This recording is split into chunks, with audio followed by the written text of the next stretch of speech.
Welcome back to another episode of the Pioneer Sideline. We have a jam-packed show ahead. We will start off the show by talking about the Point Park basketball teams and how the last leg of their season is going. Then we will cover the hot topics in regional and national sports. Then we'll finish the show off by bringing back the courthouse case of the week. So are you ready to head on down to the Pioneer Sideline?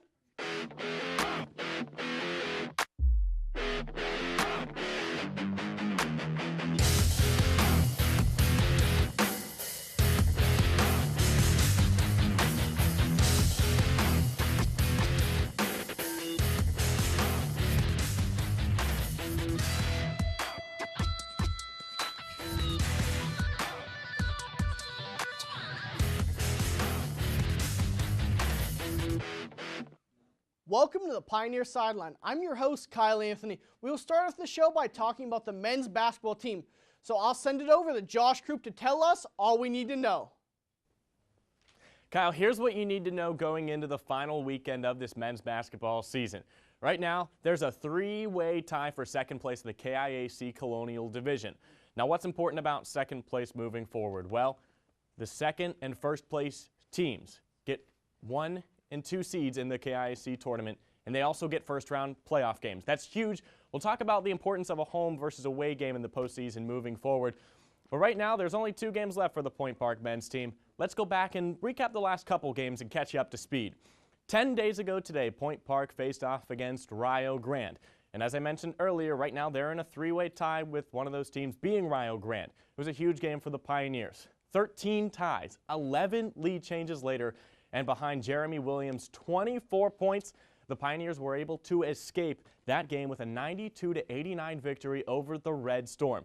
Now in that game, Jeremy Williams scored his 1,000th career point, becoming just the 20th Pioneer to do it in the 49-year history of the program, and just the 4th to do it in 2 years.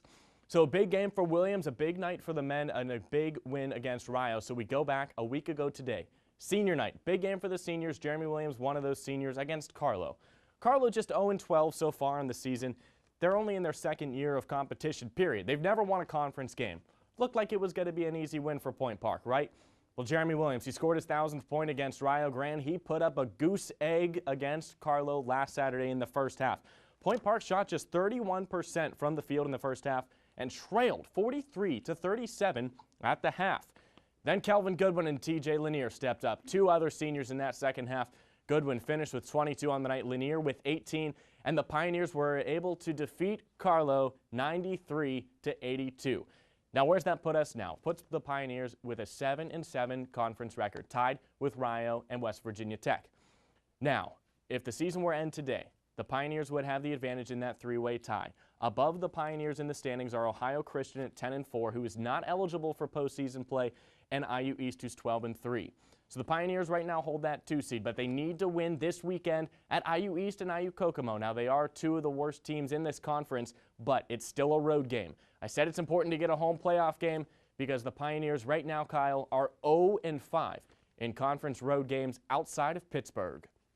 Now, Josh, I heard you have some breaking injury news to tell us about. I mean, Saeed Allen, the 6th man of the year for this Pioneer team, averages double digits. I've been told that he may have torn his meniscus and may be out for the remainder of the season. That would be huge to lose Saeed coming off the bench. Basically guarantees you a handful of threes every night. And the Pioneers lose one more shooter. They can't afford that, especially this late in the season. Now, Josh, let's talk about these trap games that are coming up. You did say these are 2 of the worst teams in the conference, but we did struggle against Carlo, who hasn't won a game yet. Do you think these could be trap games for the Pioneers? Yeah, and that game against Carlo was at home. This is on the road in Indiana. It's not an easy trip. They'll leave Thursday and play Friday at IU Southeast and then play the next afternoon at IU Kokomo. I definitely think these are trap games, and the Pioneers, especially without Saeed, need to bring their A game because there is no guarantees, especially in sports and especially on the road against teams with nothing to lose in IU East, Southeast rather, and IU Kokomo. Thanks, Josh. Now we will move over to the women's side, where Alex Martish is waiting to tell us if the team was able to pick up some well-needed victories. Thanks, Kyle. The Point Park women's basketball team was back in action this past Friday. Midway College made the long trek from Kentucky only to have their hopes crushed by a dominant performance from the Point Park Pioneers as they celebrated senior night. The team was once again led by one of their MVPs for this season, Alexa Zanakis, in the final game of her illustrious Point Park career. Alexa was joined by fellow seniors Brianna Brownfield and Leah Hurst in the final game of their careers. And it was one to remember. The Pioneers dominated the Eagles by a final score of 88-46 as Zanakis led the team with 21 points and 6 rebounds in 29 minutes played. She received great help from her supporting cast as well, though Carly Force had 16 points and 9 rebounds, with Shania Rivers contributing in every facet of the game, scoring 7 points, getting 8 rebounds, and 7 assists. The girls finished the season with a record of 10-4 at home and will have a pair of away games this weekend to finish out the regular season. On Friday, playing against IU Southeast, and Saturday against IU Kokomo. Both teams have struggled throughout the season, as both will be games the Pioneers will expect to win, strengthening their resume before the KIAC Conference Tournament. Now, Alex, like the men, could this be a trap game for the girls' team? Oh, without a doubt, Kyle. Both of these teams have mediocre records throughout this season. One is barely at around 500 and one is way below. I would not be surprised to see the girls fall, but that being said, these are ones that they expect to win, just, maybe having to look out for the trap games. Now, how big was Carly Force's and Shania Rivers' performance this past weekend, and can they continue the success they had? Well, with Carly Force's performance this season, that's something that you kind of come to expect every week. But, it was a nice, pleasant surprise to see Shania Rivers come in and help on every facet of the game. But, of course, you got to expect and hope that you're going to have that performance from Force. Thanks, Alex. When we return, Mike Turk has the latest on the Pitt Panthers as the conference tournament approaches. Then Paul Daniels has a message for the Sideline Nation. Are a social people. We share our inspiration, wisdom, creations, and memories. We share what makes us laugh and what angers us. Built on the notion of a free flow of ideas, our country thrives on the freedom of speech. Without it, who would watch over our governing powers? And how would we share our history to make a difference for the future? It's this freedom to share that gives us a reason to listen. Start your morning with City News. Start your morning with campus news. Start your morning with political coverage. Start your morning with fun.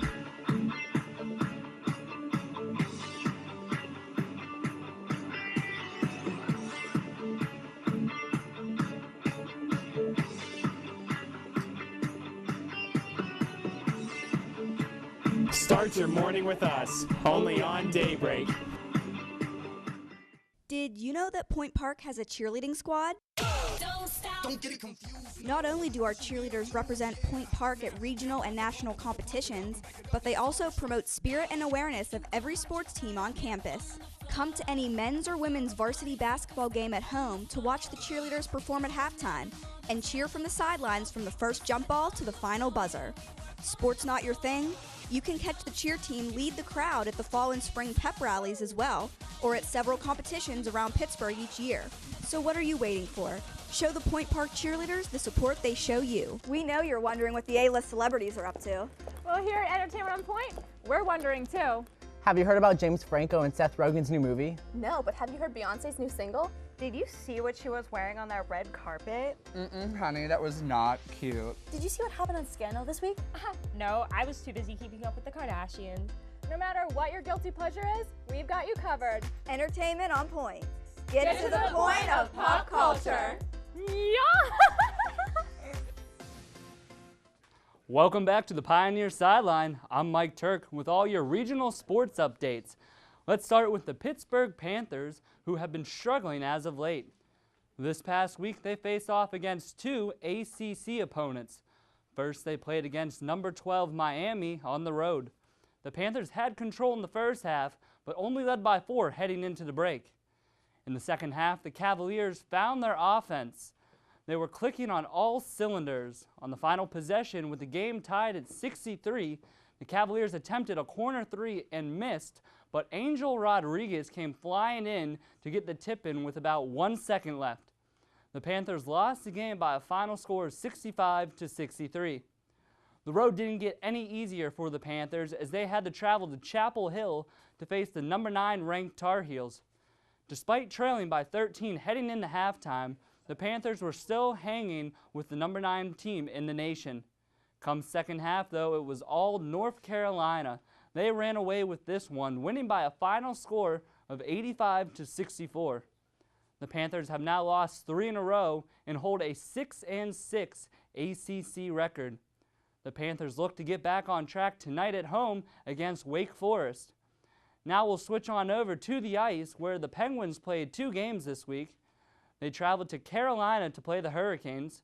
When the game knotted up at 1, it would eventually head to a shootout where Chris Letang would play hero in this one and give the Penguins the very much needed extra point. They then traveled south to Florida to play the Panthers. In a tight head-to-head matchup, the Panthers and Penguins took this game into a shootout tied at 1, where the Panthers would eventually come out on top. The Penguins are off until Thursday when they return home to play the Detroit Red Wings. And finally, for the Pittsburgh Pirates, pitchers will report to Bradenton this coming Wednesday, and they have scheduled next Tuesday as their first full workout. The Pirates beginning to return to spring camp is a sign that spring is right around the corner. They will have their hands full this coming season in the NL Central, as they will try to keep pace with their big spending rivals, the St. Louis Cardinals and the Chicago Cubs. That's all I have for you with regional sports. Now back over to Kyle. Thanks, Mike. We will start off our coverage of national news by talking about a Title IX lawsuit that was filed by a group of women against the University of Tennessee because of their football team. The lawsuit states that the university created a hostile sexual environment through a policy of indifference towards assaults by student athletes. Also, according to the lawsuit, the university interfered with discipline in favor of male athletes. One of the big names in the lawsuit is former Volunteers quarterback Peyton Manning. According to the lawsuit, back in 1996, Manning was involved in an incident with a female trainer. Manning denies the incident. Manning was never the subject of a police investigation. The trainer sued Manning, and in 1997, the case was settled with an agreement by her to leave the school. The lawsuit against Tennessee names 9 other players besides for Manning.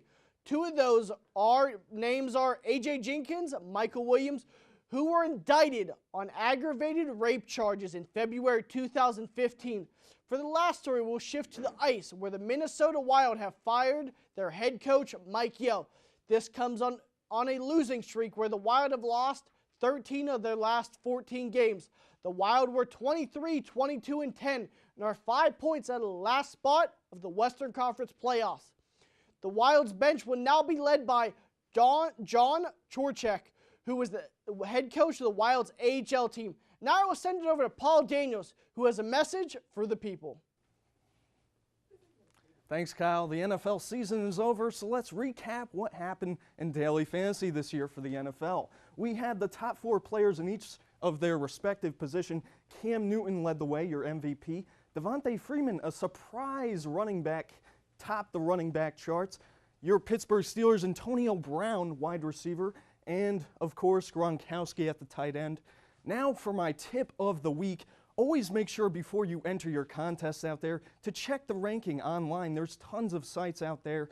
After the break, Kyle is joined by Blaine King, Alec Martich for a look at the NBA trade deadline.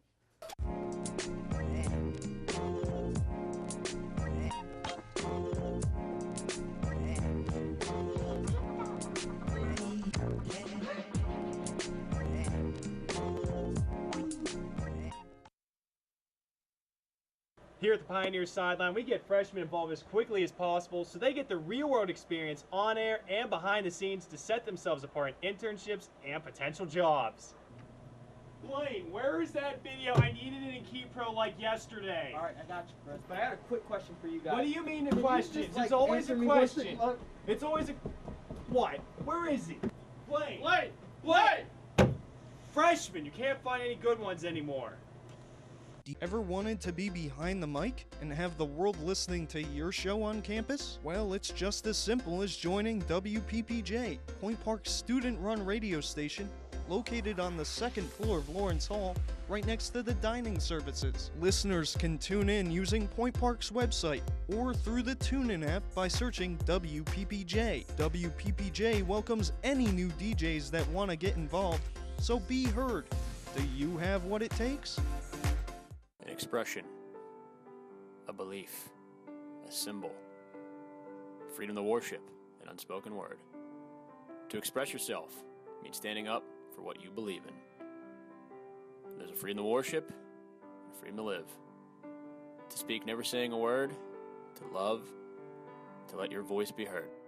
The light of your own path. For more information, visit www.freedomofspeechpsa.org.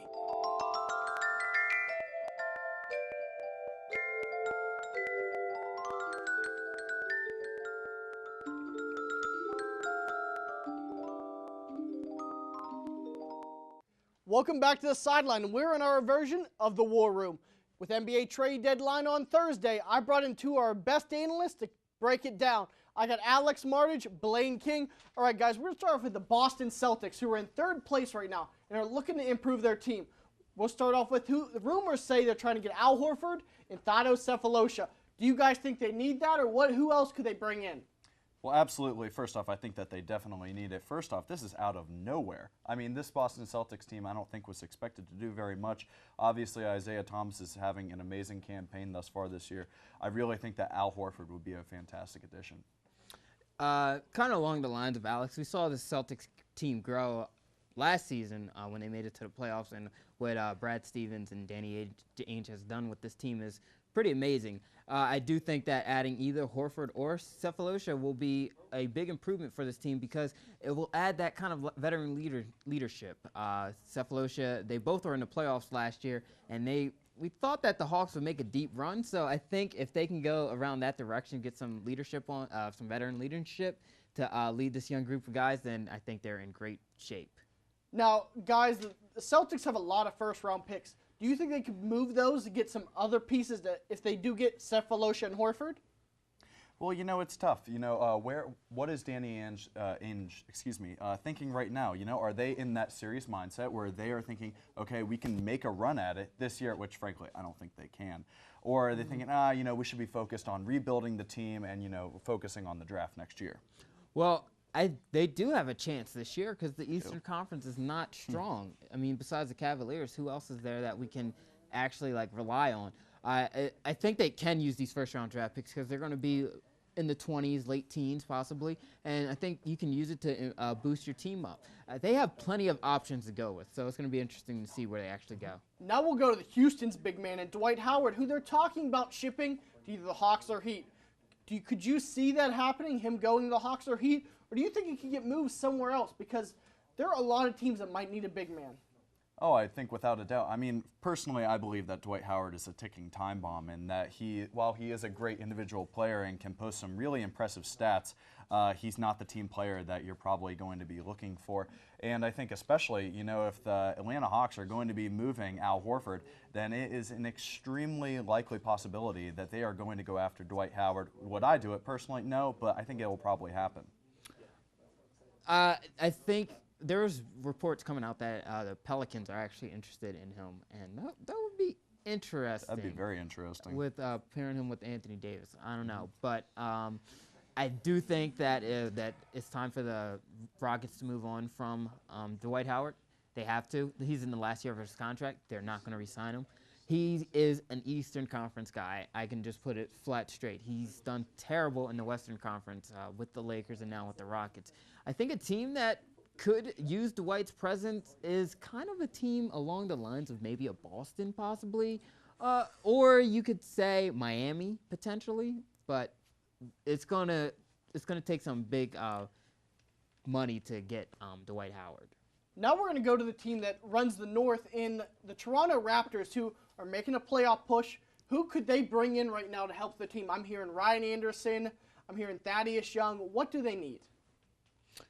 You want to say? Go for it. You bring up Ryan Anderson. You bring up Thad Young. Two great players. They need some. They need somebody else that can spread the floor in scoring. Thad Young, he would be a great option for them. So will Ryan Anderson, especially Anderson, because when he catches fire shooting three-pointers, they usually go in. So they need Toronto. They're in an interesting position too because they can be that threat for the Cavaliers. They were kind of teetering on that threat last year. They're not running away with the Eastern not the Eastern Conference, with the Atlantic Division because the Boston Celtics, they are rising, and now they only have at least a 4-game lead as of right now. So they need to find a scorer that can also spread the floor. You know, I think that Thaddeus Young or Anderson, for that matter, and it only really takes just a tiny bit, a tiny bit more that this Raptor team, really needs, because in this Atlantic Division, it's so weak right now. And, if the other thing that is going to play a big role is if the Boston Celtics go and make a move. Because right now, the competition in the Eastern Conference in general is just so weak, you don't need too much more. Now, right now, the Lakers looking to trade a young guard. Which guard do you think should go? Clarkson, Young, Lou Will? Who could they go to, and who would you get rid of? Well, frankly, it's a really tough question right now. I think that, I believe that the LA Lakers have their eyes on free agency this summer, which, who can blame them?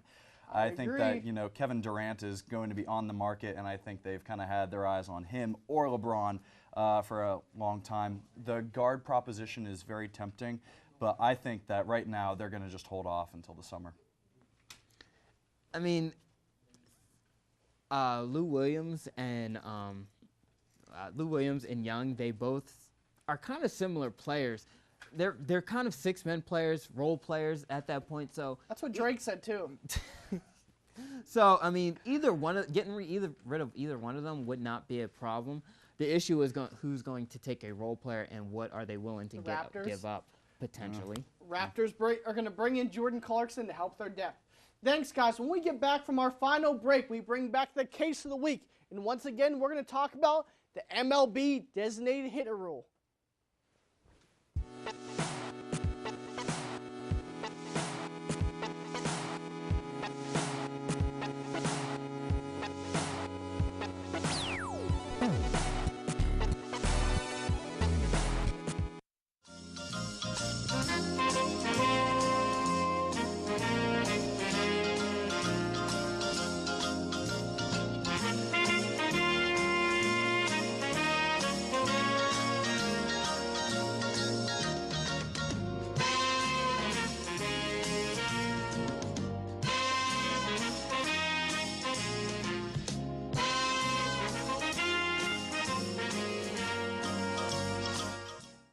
If you're having trouble with your schoolwork this semester, there's a helpful place on campus that you should know about.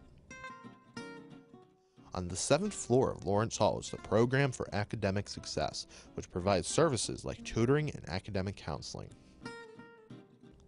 The program's Writing Center is specifically designed to help you with your writing assignments, and you can even get help for them online. Students are encouraged to stop in the office, give a call, or send an email. Every human being has a purpose, has a dream to have their voices heard, no matter where they come from, no matter where they go. As an American, it is their right to have freedom of speech. I have a dream that one day this message will speak louder than words, that even the quietest voice will not go unnoticed. That is my dream. What is yours? For more information, visit www.freedomofspeechpsa.org.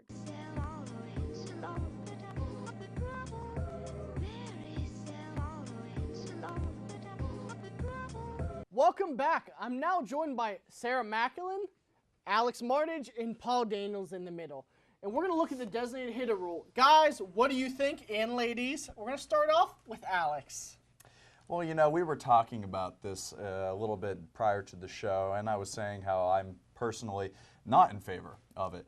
But while I personally believe that there should be no DH in my baseball game, I do like that in interleague play, it's all based on the fact of which team is the home team. So what side are you on? In the middle? I'm in the middle. So you're Switzerland. I don't care what you're saying. I'm Switzerland. Boring. All right. DH rule is necessary in baseball. It adds excitement to the game. It adds a flair. And you can't argue against the stats that DHs put up regularly Are you saying against this is the a pitcher. biased fan with David Ortiz as your DH? You know, it may be, but that's okay because Coming he was from the the kid greatest. from He was Boston. the greatest DH of all time. Let's not forget that. But the DH role just adds a level of excitement to the game that isn't there when a pitcher is hitting. No one watches the pitcher hit because they usually get out. He's in the lead. Sarah, take it back. I am definitely against the DH rule. I mean, as much as I don't think it's ever going to happen to where it's removed from the AL and it doesn't exist completely, but I just think having the NL become part of the DH rule just completely takes away the long tradition. They haven't had a DH for 43 seasons, and so now all of a sudden we're going to start it up again. I mean, the diversity is there. Everyone likes the strategic planning that NL teams have to do to fit that pitcher into the lineup, throw in bunts here and there. I think it takes away part of the game if you Switzerland, switch it. respond back. Pick a side this time. I think it's fantastic that we have the DH Oh, rule in baseball. If you know, strictly because of interleague play, I think that it creates a completely new aspect. I mean, frankly, it does. I don't think it does create a completely new aspect of the game. Whenever you have an AL team that has to have their pitchers hit the ball for the second time in their life since Little League, or whenever you have an NL team that they have to come up with the DH and maybe have the next David Ortiz for Paul. Yeah, great. It adds a strategic element to the game. I've heard it all. All right, listen. It also adds Paul's heard notable it all. injuries into the game. Imagine pitchers. 2 years ago, Adam Wainwright, torn Achilles tendon stepping out of the box. That killed pretty much the Cardinals. Well, it didn't kill their season. Wait, They but still finished it's first still, in the division. Well, I mean, granted they had depth, but that's still the #1 guy back there for the pitching Do you rotation. have a better example in your piece? Randy babe? Johnson, 2009, torn rotator cuff. Carlos Zambrano, 2009. Shin-Bing Hwa for the New York Yankees back in 2008. It just adds a possible injury to the game. But we're talking Major League Baseball here. Yeah. Everyone, as soon as they step up to that plate, can see what happened to Adam Wainwright. Tore his Achilles batting. Max Scherzer running the bases. He gets injured. It's a risk everyone has to take, and it shouldn't be the pitchers that get to just, opt out of hitting. I mean, just because they pitch, infielders and outfielders work just as well on their game. But pitchers are way more valuable to the game than a DH would be. Wait, what was that last phrase? Pitchers are way more valuable. So if they get hurt, that hurts the team's Wait, did you just season. say your DH had no value, though? No, I said pitchers are more valuable than the DH position. So You're what does that saying that mean we to you should when just you add hear a things valueless player to the batting lineup? Is that what you're trying No, to say? I said that's not what I though. said. I said pitchers are more valuable. That's than a DH. That doesn't mean the DHs aren't valuable. I'm just saying if pitchers go up to bat, they're more likely to get injured in a case where they run down the sideline or are swinging because they're usually not hitters in that aspect. What do you think, Mr. Switch hitter? You want to go for DH, against DH? What do you want to play this time? Well, I'm not sure what to talk about, just so I don't have to hear Paul talk about it for Okay, a while. then back Paul up. Back Paul up. As much as it kills me to actually agree with him, I think that it does add a lot. But strictly because I like the interleague play aspect. Personally, I think that What there side should. are you on? Exactly. I'm on both sides because I believe No. in interleague play, sir, that it creates such an exciting aspect of the game for the valueless DH, according I to never Paul. said valueless. Okay, I said the pitchers. least Wait, valuable player. First on off, I'm calling it a pinch hitter. Blaine King, come here. I want you to hand your mic over to a player with value. No. Oh, You're crazy. You're crazy. Yeah, okay. You're correct. Oh. Great. I mean, I just think pitchers, like I said, the point of MLB baseball, you got to be an all-around player. Pitchers, I mean, granted, yes, they're Apparently known. not. It's an automatic out. Yeah, it's an automatic not out, but that's true. not true. You look at Adam Wainwright, and let's bring up Madison Bumgarner, who has more grand slams than Yeah. Derek Jeter. Yeah. Like, you have to factor that in, that just because Yeah, they he can suck get at hurt. hitting doesn't mean it can't have a super team. You can't have every single person in your lineup batting over 300. Okay. I'm going to end this debate here. I'm going to go Bruce Buffer. The winner of the case of the week is not you, actually closer to you, And she wins. Let me tell you why she wins. She actually had an argument. She didn't come in. Switzerland, I'm going to bat right. I'm going to bat left. I'm going to be neutral. Paul was in the lead. Then he used Chin Ming Wong as an example. Awful example. That's a prime example. And Sarah, she had everything we know. So thanks for tuning in. So make sure to join us next week at the same Pioneer time, the same Pioneer channel, and of course, the same Pioneer sideline.